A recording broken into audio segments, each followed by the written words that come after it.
one of the most qualified Republicans made it official. Scott Walker, the governor of Wisconsin, who, as you know, if you listen regularly to this program, we have touted Walker's qualifications time and time and time again. Here is a man who is conservative. You know what he said, by the way, in his speech?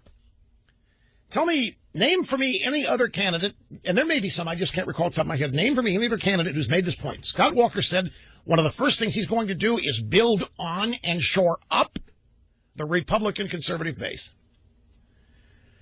That's somewhat unique, folks, because most of the Republicans are talking about the need to go beyond the conservative base.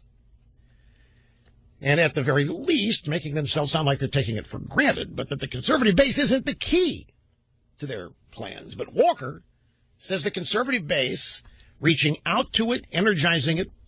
Scott Walker very flat out says that his first order of business is going to be shoring up the conservative base, reaching out to the conservative base. Scott Walker believes that there are a lot of Americans who live their lives as conservatives, but they don't vote that way for the usual reasons. He thinks they are what we used to call the Reagan Democrats, and he thinks that he can go get them because he has met them.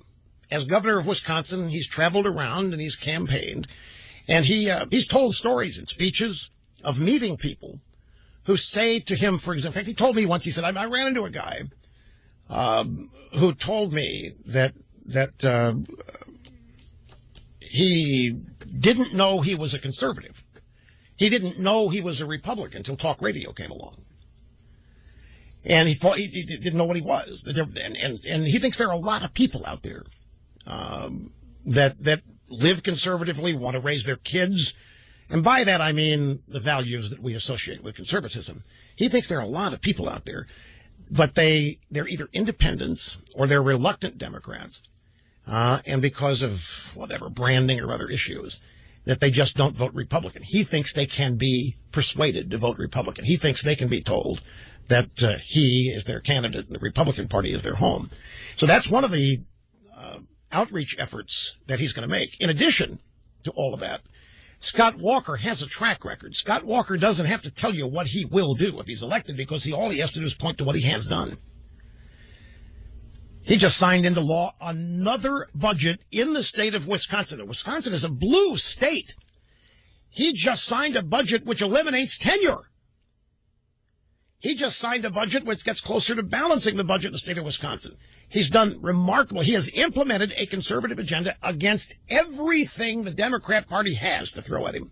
And he's beat them 3 different times, which we've heralded here quite often and talked about it quite often. So he's the one guy in the race with a conservative track record, the one guy in a race that has shown how to defeat the media and Democrat coordinated attacks on conservatives. He's shown how to hang in and be tough. And so he's the one guy that has something other than promises to make.